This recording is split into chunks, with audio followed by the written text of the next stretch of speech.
we showed glimpses of what kind of team we can be, but we didn't show enough. And we had our opportunities. We took advantage of some, and at the end and we missed some shots that I'm not going to put it on the offense, and the sense of we missed some open shots that we were making in the first half. But we've got to learn how to finish a team off. We got to learn how to execute better. We've certainly got to learn how to listen better out of timeouts, which has been an ongoing problem for us the entire year. It's got to get better, and we got to find a way to close. And that was a very good team, a team that's very deserving of their ranking. Bobby's an outstanding coach. There's no question about that. And they're a deep team. They're a physical team, and they did a great job closing us off at the end. And we had our opportunities, and we just couldn't do it. So go ahead. So when you talk about listening better out of timeouts, what did you want to happen on the inbounds pass there? Not what happened.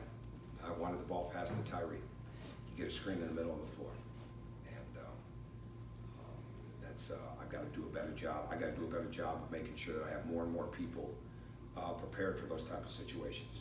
Just a simple inbounds pass, but we got to do a better job of listening. We got to do a better job of reminding, coming out. Just throw it in, and we get the screen in the middle of the floor. And the play before that, we had 2 timeouts. All right, and you can't make the inbounds pass because it breaks the side of the bounds. Call timeout. And but we're botching too many plays. A little bit of it is you just got to stay. I don't want to say calm. There's no way you're going to stay calm, but you got to stay poised under that level of pressure, right? You can't take off and leave. I mean, these are, you get into those type of situations. They're set plays for a reason, and we rehearse them a lot, right? We rehearse them a lot. We don't rehearse them against a team that's got the length that Arizona State has, but in both of those situations at the end of the game, there wasn't enough pressure to stop us from doing what we wanted to do. We stopped ourselves. And we got to learn to be better there, all right? And I've got to do a better job. So that's the bottom line with all those situations. More questions? Coach, we talked briefly about turnovers this weekend. You guys get up 18 in the first half and did a terrific job and controlled the ball pretty well. What in the first half? What did we have? 18-point lead in the first half. Yeah. And then turnovers just sort of came out of nowhere all of a sudden. You were talking about a lot of them unforced. Where do you think that's coming from? Well, this is truly, and I'm not going to come in here and just say, hey, I got to go study the film all the time. That's when I got to look at it a little bit, because we missed some shots that we were making. Some guys just weren't open, right? And we're trying to, at the end of the game, there's something that we want to do. Here's how we want to execute it. Now then, there's the freedom inside of it once it's in. But a couple times out of timeout, we tried to force passes that weren't there. One that stands out is the pass Torian tried to make to Nick coming out of the timeout. He wasn't even close to free, right? But again, our point guard in the game at the time didn't run the play the right way. I mean, we've just got to do. We've got to get better at execution, and that's all part of the turnover game. Sometimes it's on the break, sometimes it's at the clock, sometimes it's early on in it. There's no rhyme or reason, but live ball turnovers kill you. And one problem that we've had is we are not strong enough with the ball. It's one thing to not be imposing physically, right? But we can't be weak with the basketball. We've got to get stronger with the ball. And we've got to have that carry over into games, because it's not like this is the first time we figured out we're not very strong with it. And we work on it constantly, but we've got to get that carryover to come into the games. That's why we have our bigs handling the ball as much as they do.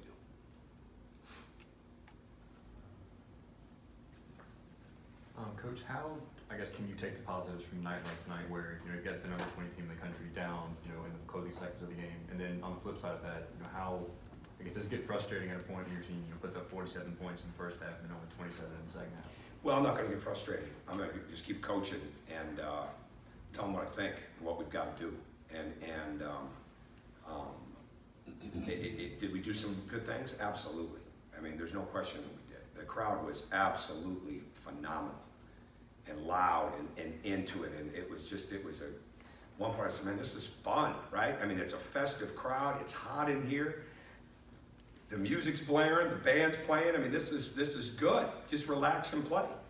But we've got to learn, and it's going to be part of the growth process. What we've got to learn is how to put somebody away, right?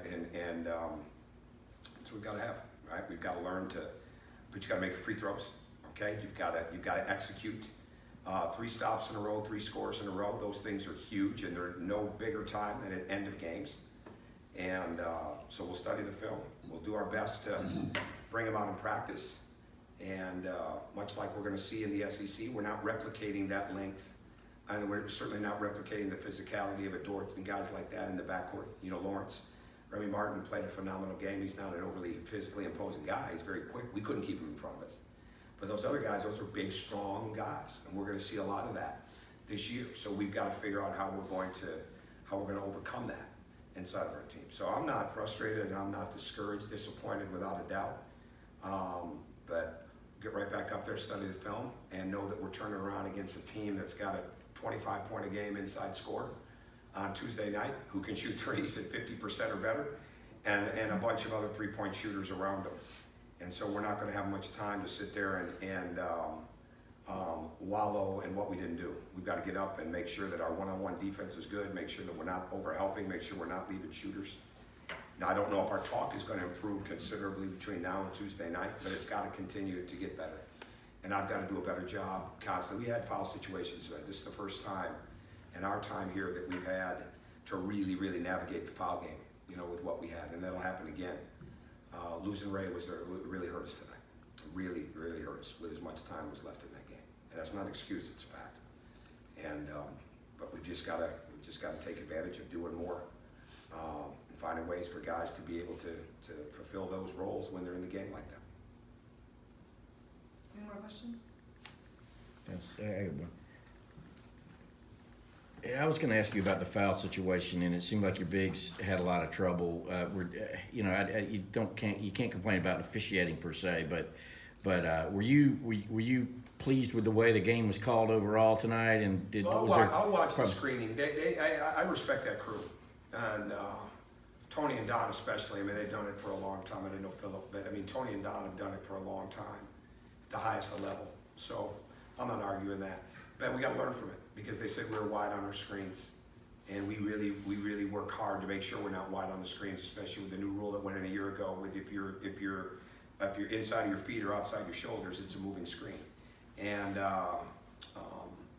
Derek's third call, you know, I thought he went straight up, but they said he got over the top. I mean, so it is what it is. I'm not gonna complain about that. We've got to continue to get better play. We're playing 3 bigs, right? So what happens is, it's 3 bigs for 3 spots, but it also means you got to have guys be able to come off the bench. I thought Jordan Harris did a phenomenal job at times when he had to guard inside. You know, we need more from some of our other bench guys. It's going to be part of it. It won't be the last night that we have foul trouble, but we've got to be. We've definitely got to recognize when we have foul situations, and we got to play with a little more poise. That doesn't mean we give up layups, but we can't come down and beat down at the ball and get our hands. We've got to be better than that. Any more questions? All right, thank you very much.